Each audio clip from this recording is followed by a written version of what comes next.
आप शैक्षणिक रूप से पिछड़े हैं, इसलिए आप ओबीसी हैं।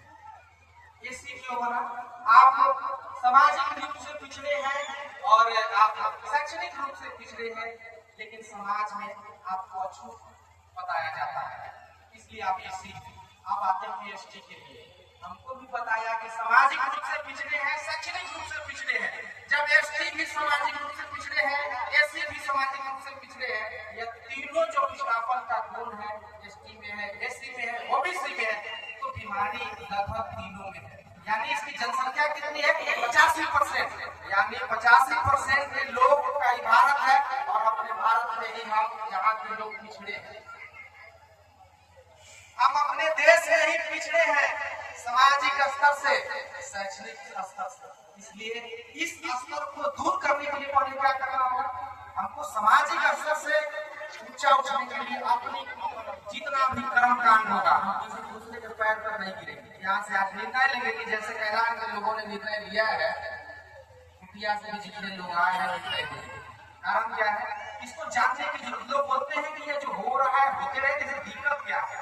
इससे दिक्कत यह है कि आपके आने वाली पीढ़ी के अंदर यह खून और दिमाग में वह गुलामी भर जाता है कि किसी दूसरे समाज के लोग जो हर समय आप सभी को नीचे दिखाने का प्रयास किया, उसके भरल समाज में हम लोग पैर में गिरते हैं। यही हमारे अंदर हमारे लोगों को गुलामी का सोच पैदा करता है। यह दूर कैसे होगा? आप स्वयं अपने समाज में जितने भी कर्म कांड है अपने समाज के लोगों से कराइए। इससे क्या होगा? आपके आने वाली पीढ़ी के अंदर एक जुनून और जोश पैदा होगा। किसी के अंदर किसी से अपने ऊपर होने वाले अत्याचार को नहीं सहेगा। यह पहला काम हो गया, मेरा रिक्वेस्ट है।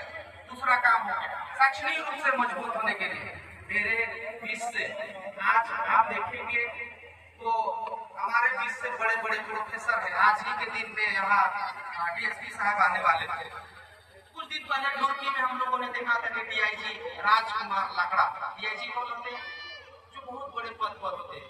तो हमको सोचने की जरूरत है कि हमारे समाज से बहुत बड़े बड़े पद पर है, तो बड़े बड़े पद पर जाना कैसे होता है? उन्होंने बहुत बड़ा संघर्ष किया पढ़ने लिखने के लिए। इसलिए मैं दो रिक्वेस्ट कर रहा हूँ कि अपनी गुलामी मानसिक, जैसे देश की आजादी 1947 में मिल गई है और उसमें मिली हुई संविधान में जितने भी आर्टिकल हैं उनको जानने की जरूरत है। फिर से कार्यक्रम लगेगा, हम लोग बताने का प्रयास करेंगे। और मेरा जो रिक्वेस्ट है, इतने रिक्वेस्ट को समझते हुए मैं अपनी बात को समाप्त करता हूँ। कारण लगता है कि माइक आने के बाद लगता है कि लोगों को कैसे समझा दिया जाए और हम लोग एक कड़ी में एक साथ चलने का प्रयास करें।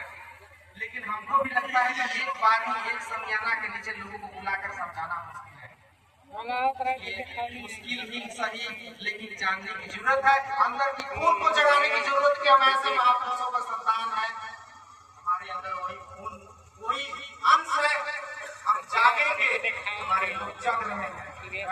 दूर नहीं है कि हम भी देश की सामाजिक रूप के पिछड़ापन को दूर करेंगे और शैक्षणिक रूप से भी दूर करेंगे। बहुत बहुत धन्यवाद, आपने हमारी बात को सुना। क्योंकि उत्सुकता से बहुत से बातें यहाँ वहाँ होती है, समझाने का प्रयास मैं कर रहा था। मैं अंत में एक बार जिस प्रकार से आपको अभिवादन किया था, फिर से एक बार जय जोहार।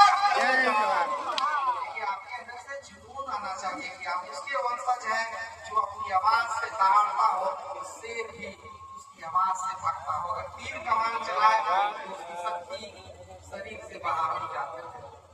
तो एक बार जोरदार तरीका से नारा लगाएंगे, जय जोहार, जय जोहार, सेवा जोहार। बहुत धन्यवाद, आपने हमारी बात को सुना। मैं अपनी बात समाप्त करता हूँ। धन्यवाद।